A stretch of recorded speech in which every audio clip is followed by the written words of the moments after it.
Hello, good afternoon. Can everyone see my slide, my screen? Yes po, Doc. Okay, sige.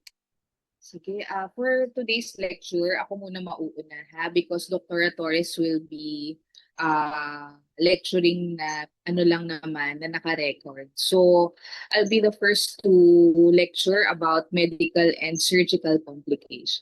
Okay? Sige. So let's start. Good afternoon, everyone. So if you've already browsed through your Williams, kung napansin nyo, sobrang haba no, ng medical and surgical complications na chapter. But for this afternoon, I only pick those that are commonly seen and encountered in obstetrics practice because ang gusto lang naman natin is for you to um, have a good grasp of those common pathology and what to do if in case you've encountered one.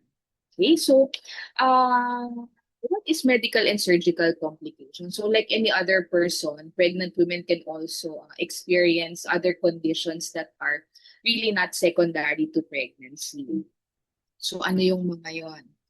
So we have non-obstetrical conditions that are renal, that can be renal, pulmonary, and infectious disease. We also have intellectual and developmental disabilities, trauma, and non-obstetrical surgical indication. So approximately 10 per 100 pregnant women incur an antepartum admission, and one-third are for non-obstetrical conditions that are secondary to those that were mentioned. So for trauma, usually the hospitalization rate approximates 4 admissions per 1,000 deliveries. Those with intellectual and developmental disabilities have a higher incidence of hospitalization too. And the last 1 to 2% of pregnant women will undergo a non-obstetrical surgical procedure. So ano yung mga gusto nating isipin when we are managing this patient? So treatment should never be withheld because a woman is pregnant. So to ensure this and allow for individualized care, several questions must be addressed. So ano-ano yun? So first, what management would be recommended if the woman were not pregnant? Second, if the proposed management is different because the woman is pregnant, can this be justified?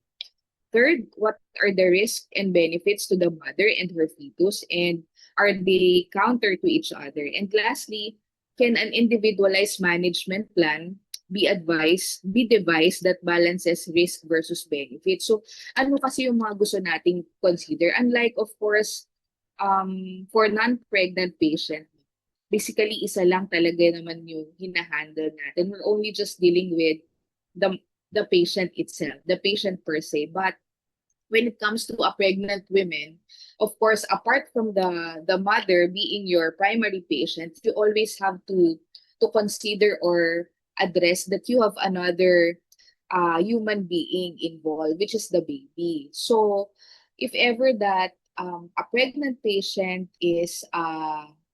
does have another condition that may be a risk for the baby, so of course you have to consider the number one, the gestational age.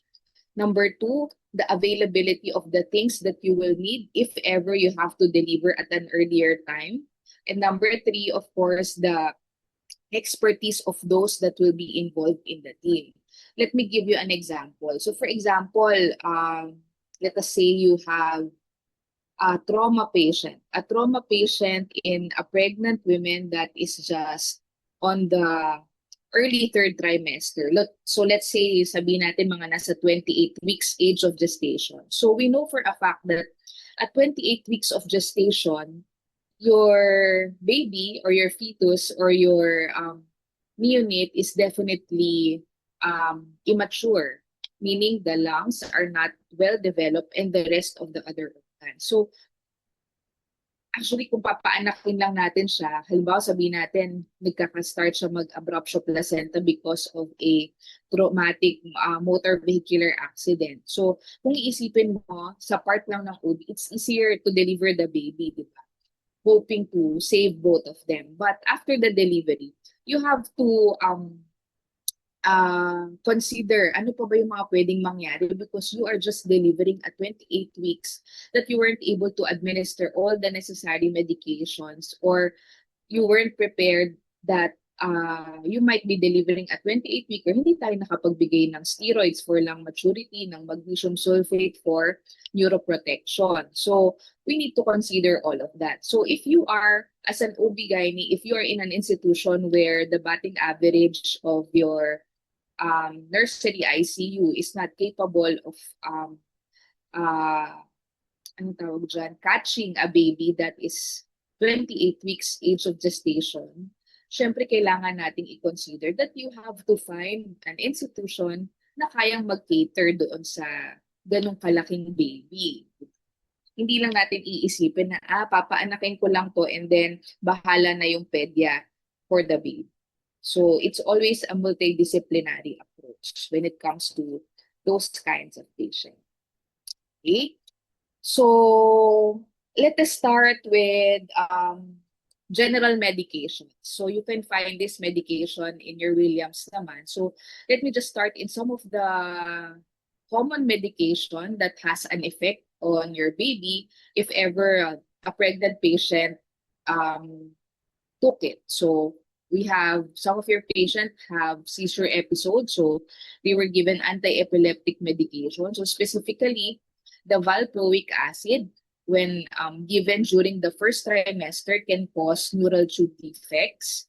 So we also have this antihypertensive drugs, angiotensin converting enzyme inhibitors, and receptor blocking drugs. So it may cause ACE inhibitor fetopathy, fetal hypotension, and renal hypoperfusion with subsequent ischemia and anuria. So this kind of reduced perfusion can result in fetal growth restriction, calvarium maldevelopment, and oligohydramnia. So thereby, causing pulmonary hypoplasia and limb contracture. So syempre, pag nagkaroon ng pulmonary hypoplasia, it may be very crucial to the baby and the baby may not survive kung magkaroon siya. So what other medication? So we also have this antifungal medication, fluconazole. Although ngayon kasi pwede nang ibigay yung fluconazole at a certain age of gestation, but in our book, it is not advisable or it is not recommended to give this medication because of autosomal recessive Antley-Bixler syndrome. So this abnormality may include oral cleft, abnormal fascia, and cardiac skull, long bone, and joint abnormalities. Okay? For the anti-inflammatory agents, so we have NSAIDs, ibuprofen, and indomethacin. That's why kapag may nagtanong sa inyo na pregnant, for example, may mga pain, merong fever, we usually don't recommend any other medication apart from paracetamol. Kasi yun lang kadalasan yung binibigay sa kanila. Because NSAIDs, specifically indomethacin, may cause constriction of the fetal ductus arteriosus and subsequent pulmonary hypertension. So fetal ductal constriction is more likely with third trimester use that exceeds 72 hours. The drug also may decrease fetal urine production and amniotic fluid volume. Okay, so for the antimicrobial and antiviral drugs, so we have nitrofurantoin. Nitrofurantoin is contraindicated during the first trimester because it is linked into having a baby with a cleft lip. Sulfonamide, specifically the trimethoprim sulfamethoxazole, because it can cause esophageal atresia or diaphragmatic hernia. Tetracycline, known for having a baby with yellowish to brown discoloration of the teeth when used after 25 weeks age of gestation. For the anti-neoplastic agents, we have cyclophosphamide with skeletal anomalies, limb defects, cleft palate, and eye abnormality. Methotrexate can cause the fetal methotrexate aminopterin syndrome, which is associated with craniofacial abnormalities, including craniosynostosis or a baby with a clover leaf skull, a wide nasal bridge, low set ears and micrognathia, and tamoxifen for having ambiguous genitalia and craniofacial. Lastly, yung retinoid. So isotretinoin, first trimester exposure is associated with high rate of pregnancy loss and up to a third of infants have malformation. Diba? So yung mga pinapahid pa minsan na matataas yung content ng isotretinoin. So it's contraindicated especially during the first trimester. Okay. Now, we also have this non-obstetrical surgery. So, ano yung mga yon? So, the top 3 most common surgical procedures encountered during pregnancies are number 1, appendectomy, cholecystectomy, and adnexal surgery. So, the reported post-operative complication rate in gravidas approximates 5%, and the maternal mortality rate in these cases is less than 1%. But the question is, di ba, parang it depends actually on the timing of recognition. Kasi sometimes because of the gravid uterus, paminsan napapagkamalian natin na baka ang sumasakit pala, for example, akala nagpi-preterm labor, but yun pala, there's another pathology involved. So, sometimes ang nangyayari, we're too late to catch this kind of conditions that we have to or that the patient has to undergo an emergency procedure dahil sa late diagnosis. Kaya very, very important to have a very good clinical eye, especially when managing pregnant patients. So for the perinatal morbidity, most of the patient may undergo spontaneous abortion, preterm delivery, fetal growth restriction, and cesarean delivery. So the next question. So kung halimbawa na-diagnose natin yung patient with any of the 3 mentioned, appendicitis, cholecystitis, or if with an ovarian cyst that is in complication, so what mode or what is the approach that you will have to take? Is it laparoscopic surgery or is it an open exploratory laparotomy? Actually, either is okay. Although sa ngayon kasi, medyo leaning towards tayo minimally invasive surgical procedures, di ba? So sometimes ang tanong, okay lang po ba, Doc, na ilaparoscopy yung mga pregnant patient? Okay naman, actually indications are the same for non-pregnant women. So if you want to investigate on acute abdominal processes that you cannot see on ultrasound or any other imaging modality, pwede namang diagnostic lab. Excision of an adnexal mass is also possible, and yung mga minention natin kanina, appendectomy, cholecystectomy, and ayun na pala yun, excision of ovarian cyst.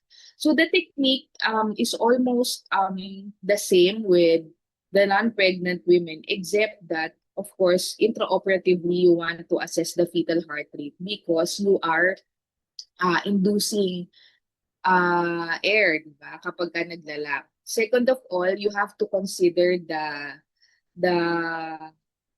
ano tawag dito? The uterus, the uterine size, because the bigger the uterine size is, of course, the harder or the difficult the surgery will be, because in laparoscopy, we have to insert trocars, remember, para dun yung camera, and the other 2 incisions are for the yun yung pang gupit or pang cautery, etc. So the technique, as much as possible, we have to do bowel preparation, although not really required. Nasogastric or orogastric decompression is also important. Aortocaval compression is avoided by a left lateral tilt of the patient's body. Positioning of the lower extremity in a boot-type stirrups to maintain access to the vagina for fetal sonographic assessment or manual uterine displacement. Intrauterine manipulators are logically avoided, and prophylactic pneumatic compression, because being pregnant itself, syempre high risk yung patient natin na magkaroon ng mga deep vein thrombosis. So ano yung common na nagiging problem with laparoscopy? So again, tulad ng na-mention natin kanina, uterine size matters. So in more advanced pregnancies, direct entry through a left upper quadrant port in the midclavicular line 2 centimeter beneath the costal margin may better aid, maybe a better view to avoid the fundus. So ang tawag natin doon is the Palmer point.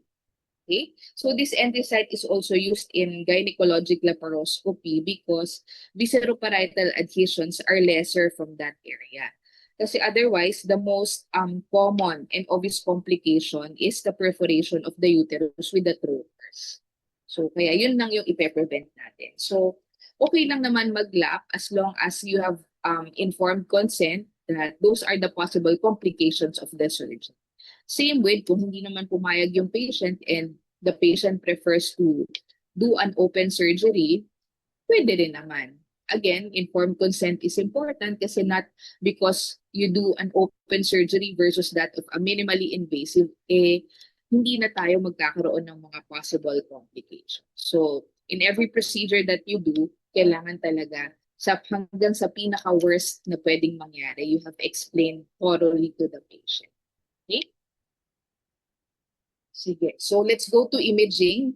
So, ito, medyo basic. We all know that radiography or x-rays are not really recommended in pregnancy unless talagang wala na tayong ibang option. So ionizing radiation can directly damage DNA or can create free hydroxyl radicals that in turn damage the DNA. So if ever that your patient really needs to undergo any form of x-ray, kailangan naka-abdominal shield.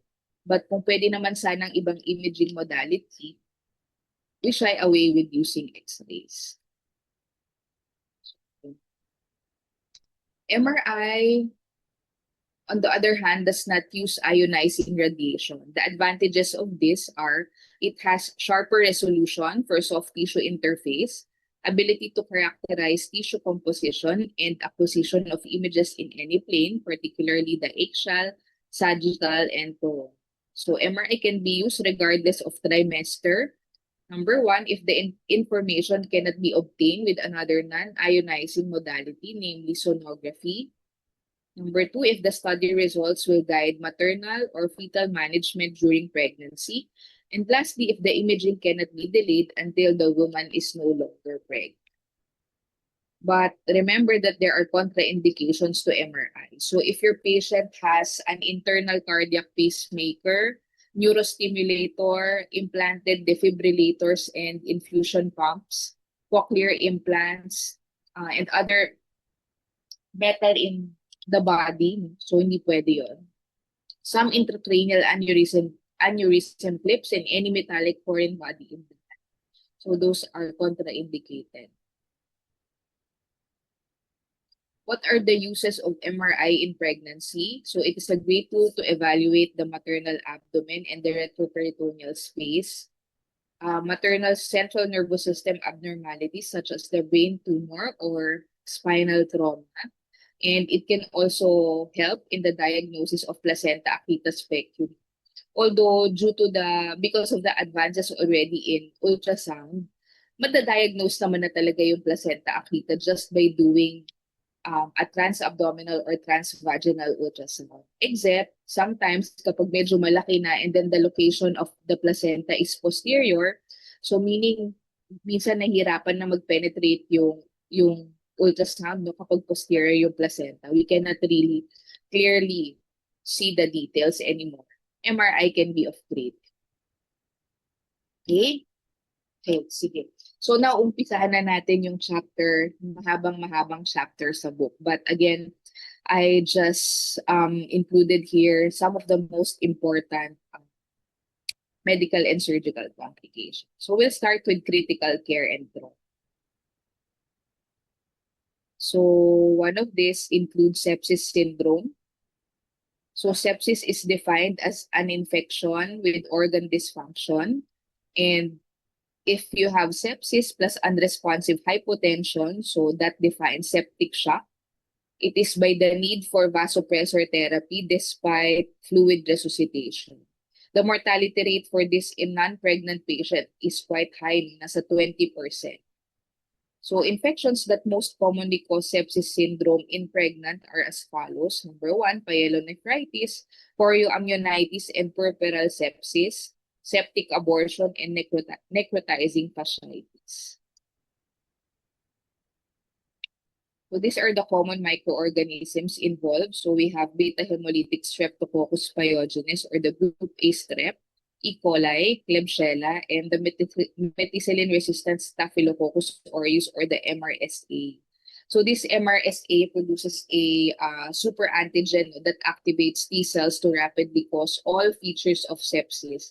Eventually, it may manifest as toxic shock syndrome. So eventually, if you're going to the clinics already, mapapansin nyo na kapag merong MRSA, yung isang patient, talagang yung mga infectious disease specialist natin, guarded na sila because um, we might be needing a higher type of coverage of antibiotics. Siyempre, yun nga, very, very prone to having a toxic shock syndrome. Siyempre, pwedeng maging morbid for the patient.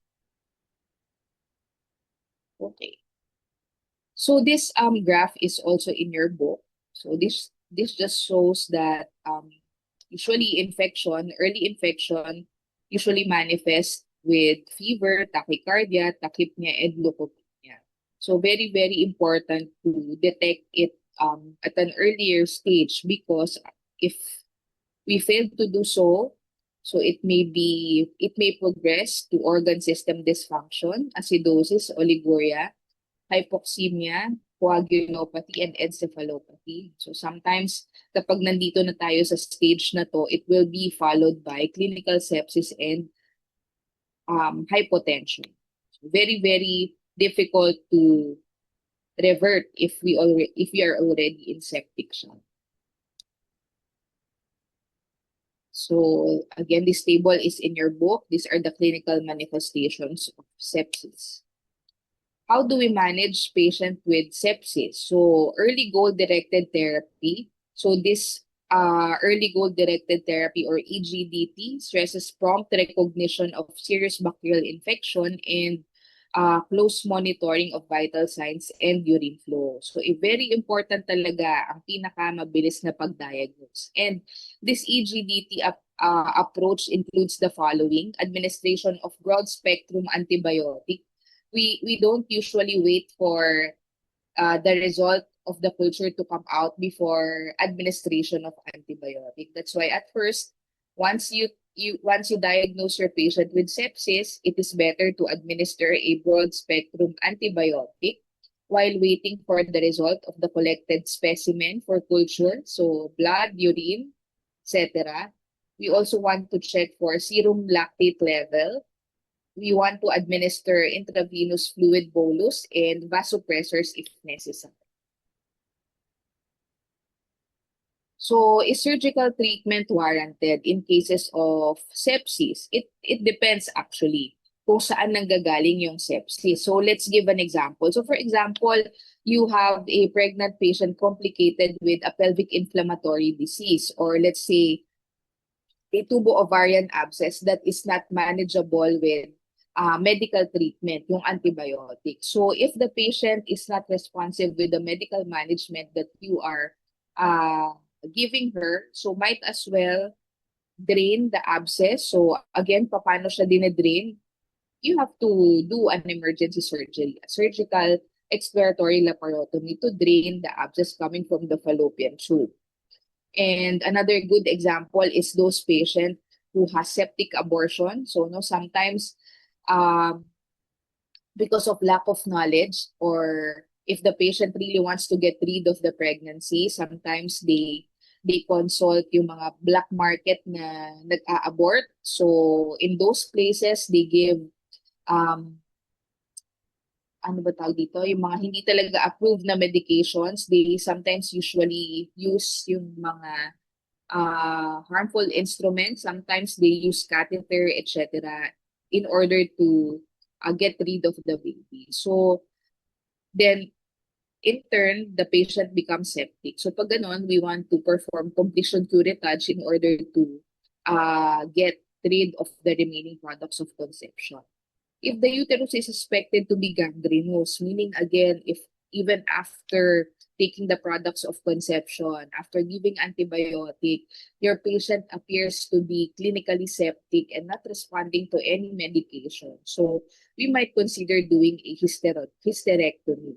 Hindi din siya dekahon. It depends on the number of pregnancies that the patient have. But kung ganito na talaga yung sitwasyon and your patient is not responding, we want to remove the focus of the infection. And if that is coming from the uterus, kailangan natin siyang tanggalin. Okay?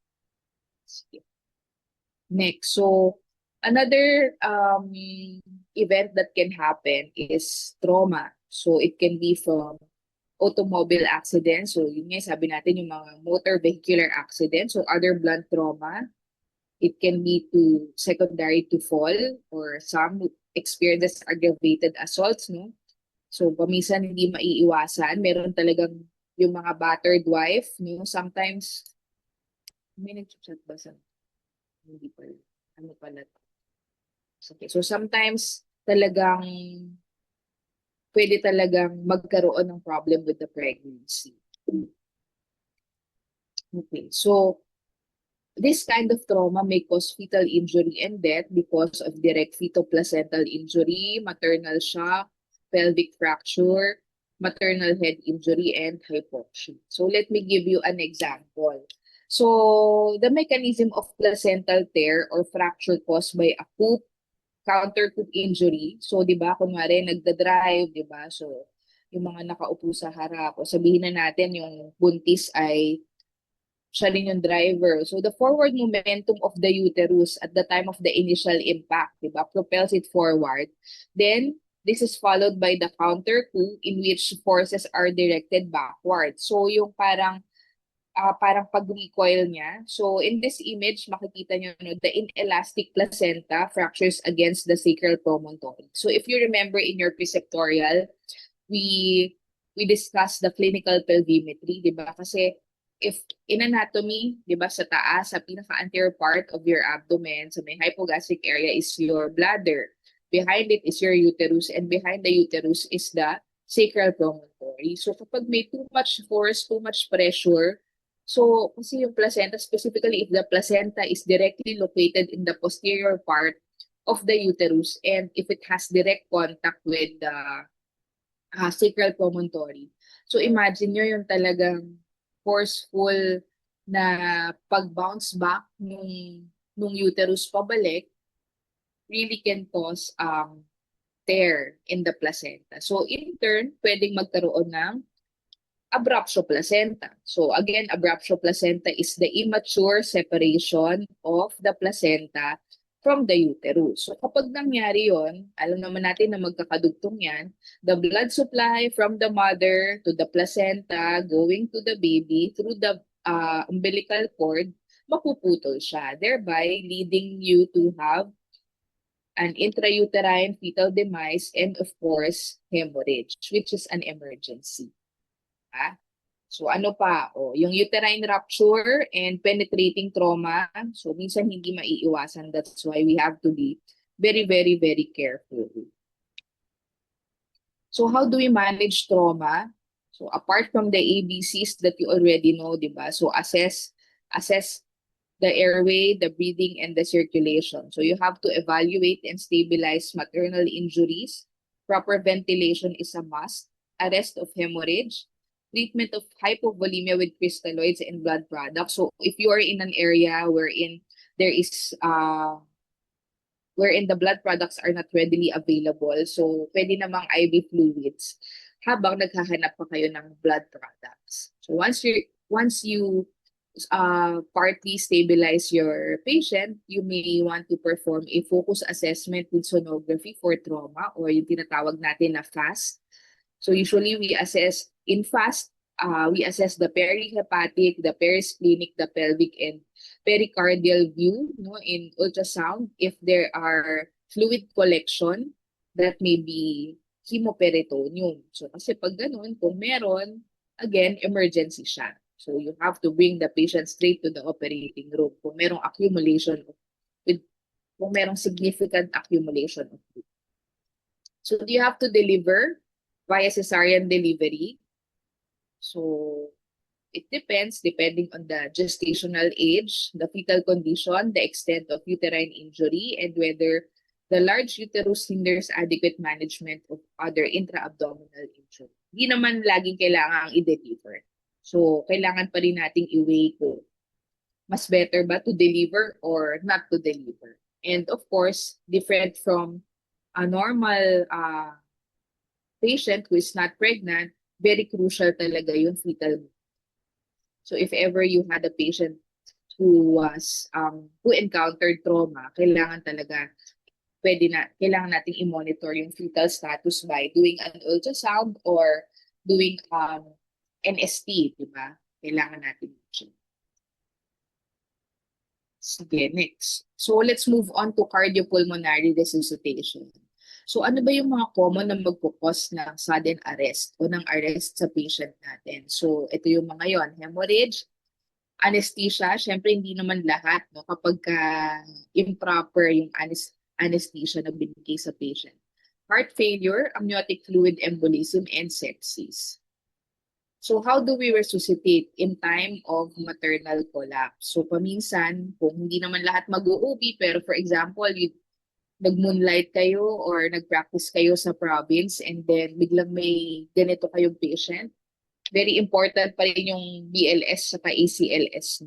So since contrary to a non-pregnant patient, kapag pregnant kasi, meron talagang bearing yung uterine size. So syempre, nagko-compress siya dun sa mga vena cava.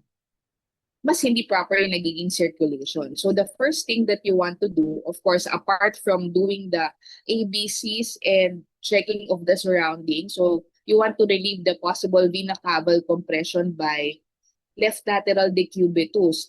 Kung naka-intubate ka na o magsi-CPR ka, paano mo ili-left lateral decubitus yung buong patient? So if ever pag ganun, kahit yung ang tawag nila yung you have to displace or to tilt yung uterus ng patient to the left. Kung hindi mo naman siya maibabaling ng buo papunta sa left. And then we administer 100% oxygen. We establish intravenous access above the diaphragm as much as possible. Ang gusto natin yung mga large bore. Assess for hypotension that warrants therapy, which is defined by systolic blood pressure of less than 100 millimeter mercury or less than 80% of the baseline. Review possible causes of illness and treat this as early as possible. And then in mothers with asystole, kunwari buhay naman ang dumating pero biglang nag-flatline, nag-asystole. So you have to perform an immediate or resuscitative hysterotomy if no response after 4 minutes of CPR. So ang golden time natin dyan yung 4 minutes. Kung hindi mo na-revive ng 4 minutes, you have to perform perimortem cesarean delivery. So ito, ano yung perimortem cesarean delivery? So kunwari, biglang sa ER may dumating na initially, let's say, nag-eclamp siya. And then after a while, biglang nag-arrest. So syempre, i-activate natin yung code team, no? But if after resuscitation, 4 minutes ang window period, kung wala, you have to deliver, irregardless of the age of gestation. Paano, Dok, kung patay na rin pala yung baby, isi-CS mo pa ba? Well, yes, kasi kung bakit, it will also serve as a resuscitative measure because you are trying to remove what's compressing the vena cava. Okay, but syempre kung talagang buhay pa, mabagal lang yung heartbeat, 'di ba? At least ma-save pa natin ng okay yung baby. So remember, 4 minutes. So Doc, paano yung kung di na umabot sa ER? You don't have, sa OR. You don't have to be in the operating room to perform perimortem cesarean delivery. You can perform it anywhere. Kasi hindi na yan talaga magiging sterile. Ang goal is to deliver and to resuscitate the mother. Kaya ang tawag din talaga sa kanya, resuscitative hysterotomy, not just syempre for the baby, but particularly for the mother. Okay. Next, let's move on to cardiovascular disorders. So, kung mapapansin nyo sa chapter ng book nyo na to, mahabang-mahaba to, but we will not dwell on every detail of it. So, ang gusto ko lang maalala nyo is the NIHA classification. So I think siguro na-discuss na to no, sa medicine. So we have class 1, uncomplicated with no limitations on physical activity. So these women do not have symptoms of cardiac insufficiency or experience anginal pain. Class 2, slight limitations of physical activity. They are comfortable at rest, but with ordinary physical activity, discomfort in the form of excessive fatigue, palpitation, dyspnea, or anginal pain. Class 3, marked limitation of physical activity. So they are comfortable at rest, but less than ordinary activity causes excessive fatigue, palpitation, dyspnea, or anginal pain. And then lastly, class 4, severely compromised, inability to perform activity without discomfort. So even at rest, meron pa ring symptoms of cardiac insufficiency or angina. So what are the general pregnancy considerations? So lahat ng, ang tawag namin sa mga patients na may heart problem are gravidocardia. So if you're able to diagnose your patient as a gravidocardiac patient, so as early as possible na ma-diagnose natin siya, preconception, we have to build or we have to establish our team. So we have to have a multidisciplinary team approach that includes maternal fetal medicine specialist, a cardiologist, anesthesiologist, and pediatrician. Of course, again, tulad ng minention ko kanina, you also want to weigh if your institution can handle this kind of baby from a gravidocardiac mother if ever you will have to deliver at an earlier time as expected. Okay, so for the labor and delivery, it is not an outright cesarean indication for gravidocardiac patient. Vaginal delivery is preferred. CS is usually limited to obstetrical indications, and considerations are given for specific cardiac conditions. Ano ibig sabihin nun? So, ganun pa rin. If indicated lang, saka natin gagawin yung CS. But if in any case na talagang toxic ang pathology sa heart ng patient mo na that you don't want to ano pa ba dyan, parang put her into too much stress kasi syempre iire pa rin siya, di ba? Kahit naman most of the time kapag vaginal delivery to, of course we will be using ano tawag dito, yung mga assisted vaginal delivery method which is the forceps and or the vacuum, di ba? Pero syempre meron pa rin yung effort in pushing. So kapag may mga patient na sobrang toxic, pwede naman talaga yung CS. It depends on the cardiac conditions, but it is not an outright indication. And then lastly, since as much as possible we want to strain the patient, so kadalasan naka-epidural anesthesia sila. Okay. Now, moving on to the pulmonary disorders. Again, maraming nandiyan sa pulmonary disorder na chapter, but we will just focus on the most common. So, asthma. So, asthma is a chronic inflammatory airway syndrome with major hereditary components. So, the hallmarks are as follows: reversible airway obstruction, bronchial smooth muscle contraction, vascular congestion, tenacious mucus, and mucosal edema. So these are the clinical features. We usually cough with wheezing, dyspnea, chest tightness, labored breathing, tachycardia, use of accessory muscles, and prolonged expiration. So how do you classify or diagnose bronchial asthma? So just refer to this table. Nandyan din yan sa inyong book. No? So we have intermittent, so persistent. So gusto nating malaman if it's mild, moderate, and severe. So nandito na siya. So just refer to this table. So this is the stepwise approach to asthma treatment. So if it's mild intermittent, usually we just use short-acting beta agonist for symptoms. Kung mild persistent, this two, plus the low-dose intracorticosteroids. So moderate persistence with additional long-acting beta agonist. With severe persistent, we just change the low dose to high dose inhaled corticosteroids. And then for the very severe persistent, we add oral corticosteroids apart from these three medications. So how do we manage acute asthma? So treatment is similar to that for the non-pregnant asthmatic.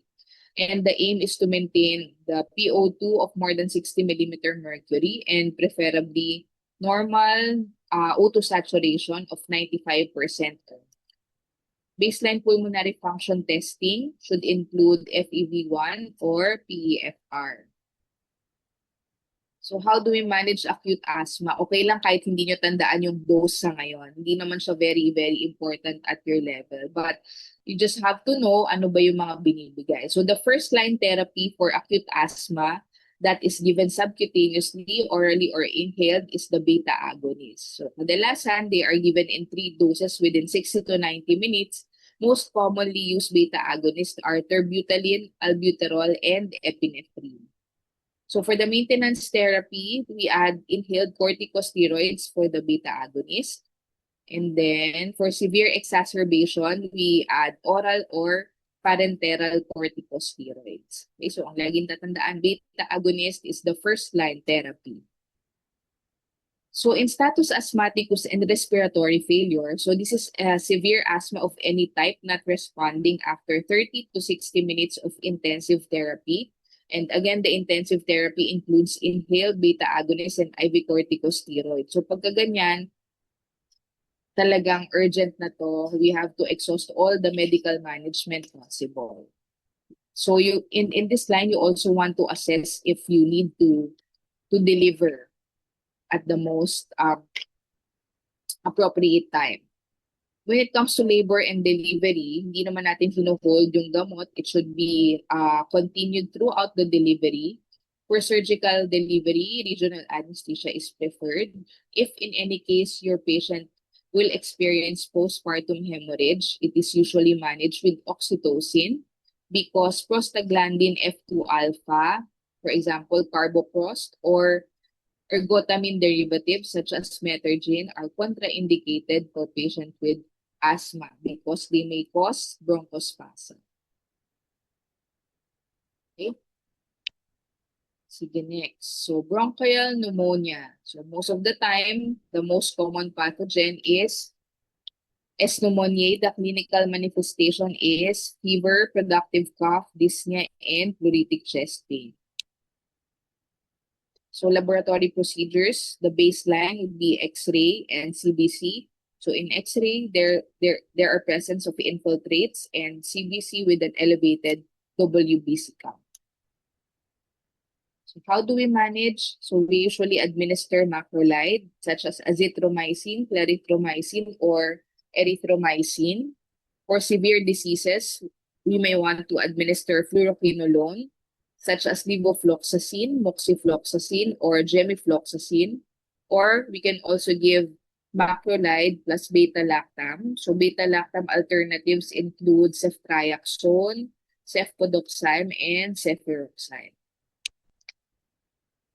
So ano nagiging pregnancy outcome ng mga patients? Since pneumonia is still a bacterial infection, it can lead to pre-labor rupture of membrane, preterm delivery, and low birth weight infants. Next, tuberculosis. Malapit na. Kung diniscuss natin lahat yung mga bukas pa tayo matatapos. So for the tuberculosis, the most common pathogen is Mycobacterium tuberculosis. It is characterized by a granulomatous pulmonary reaction. And the most often clinical manifestation are as follows: cough with minimal sputum production. It may be blood tinge, low-grade fever, night sweats, and fatigue. So the laboratory and other ancillary procedures are as follows. So again, we also request for chest X-ray, but with this, we usually see cavitation and mediastinal lymphadenopathy. We can also perform tuberculin skin test, yung PPD.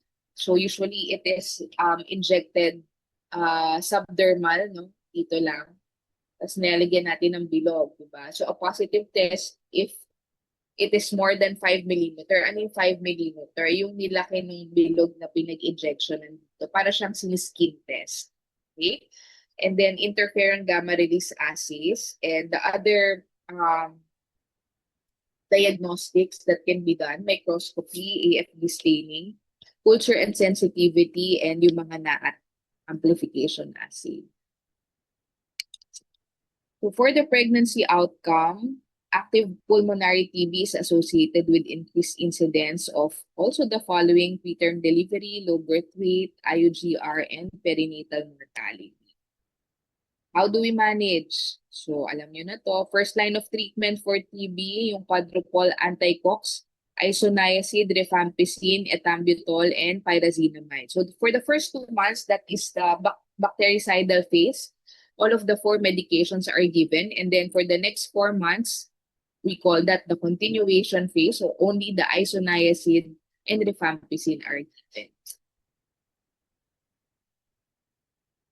Second-line treatment, which are ototoxic to the fetus and are contraindicated, are aminoglycosides. So streptomycin, kanamycin, amikacin, and capreomycin. So as much as possible, we don't give those medications unless siguro yung mga special cases na hindi pwede dun sa patient natin yung first 4 that are mentioned, we may consider this. But again, with informed consent that it can be ototoxic to the baby. So breastfeeding is not prohibited during anti-tuberculous therapy.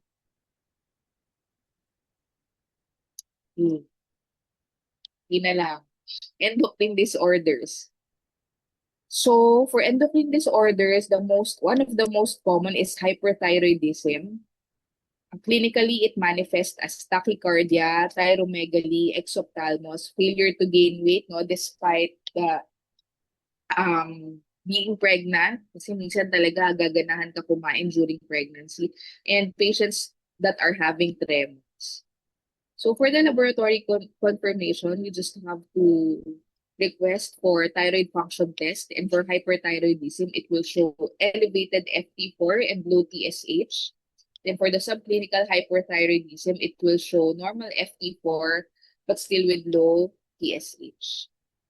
So ano yung common? Ayan yung Graves' disease. So this is the most common cause of thyrotoxicosis, organ-specific autoimmune process associated with thyroid-stimulating body. So ano gagawin natin sa may mga ganyan? Well, if they are symptomatic, we need to administer medical management. So pregnancy outcomes are as follow for the baby: preterm delivery, abortion, stillbirth, intrauterine growth restriction, and thyrotoxicosis. And then for the maternal outcome, the patient may develop preeclampsia, heart failure, and yung pinaka-worst, of course, maternal death. So this is how we manage. So we can administer PTU or methimazole. So PTU, it partially inhibits the conversion of T4 to T3 and does not readily cross the placenta. Pero yung methimazole kasi, kaya hindi talaga natin to masyadong binibigay because of its potential harm that may bring to the baby because it crosses the placenta. So pwede siyang magkaroon ng esophageal or choanal atresia at saka yung aplasia cutis. So kailangan ba siyang operahan? So kailangan ba, is there a need to perform a subtotal thyroidectomy? So those women who cannot adhere to medical treatment, pwede nating i-thyroidectomy. Drug therapy proves toxic for the patient or usually performed after thyrotoxicosis is controlled. Yeah. Thyroid ablation with radioactive iodine, contraindicated during pregnancy. So kapag nag-RAI, no, there should be no pregnancy within 6 months even after the treatment. What is the most dreaded complication of those patients with uncontrolled hyperthyroidism? So, pwedeng magkaroon ng thyroid storm. So this thyroid storm is a very acute life-threatening condition that will put your patient into a hypermetabolic state. Diba? So imagine niyo, dahil hypermetabolic state talaga siya, lahat mabilis, lahat mataas. So your patient might experience severe palpitation, greatly increased body temperature, severe chest pain, shortness of breath, disorientation, increased sweating, and a lot more. So how do we manage? So this is an emergency. We want to, again, evaluate the ABCs and then followed by IV fluids and electrolytes, oxygen, fever control with antipyretics. We usually administer PTU 1000 milligram as loading dose to be maintained on 200 milligrams every 6 hours. We can also administer iodide because it will inhibit thyroidal release of T3 and T4. We can also administer steroids in the form of dexamethasone to block the peripheral conversion of T3 into T4, beta blocker to control tachycardia. Okay? So, yan yung mga important. Kasi, again, all of this can lead to maternal and fetal morbidity or maternal and fetal mortality if you weren't able to diagnose it properly. That's why a good clinical eye is very, very, very important. Kasi hindi naman porket pregnant, di ba? The more na nga na pregnant, the more na dapat na i-entertain natin that pregnant patients can also experience the other conditions that are experienced by non-pregnant patients. So if you weren't able to diagnose it correctly and you're just thinking that, it may just be secondary to hormone of pregnancy or else, di ba? So, baka mamaya, late na tayo mag-diagnose. Okay? So, mahaba pa talaga, but again, those are the most important. So, yun na talaga yung last slide ko. So, thank you for listening and thank you for your attention. Ganito, stop share ko muna. Sige mo.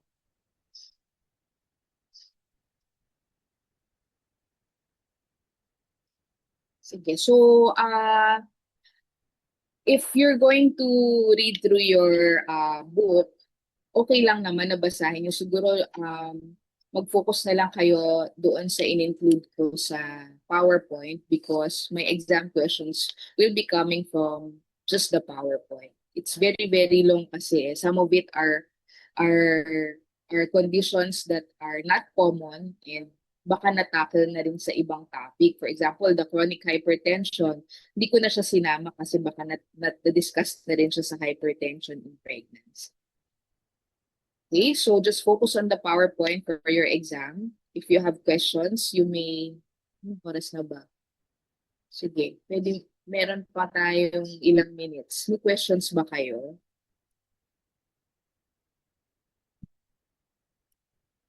Wala. So if no questions, I think you just wait for the lecture of Dr. Torres to be played. Walang tanong. Sige. So if no questions, thank you for listening. Have a great afternoon.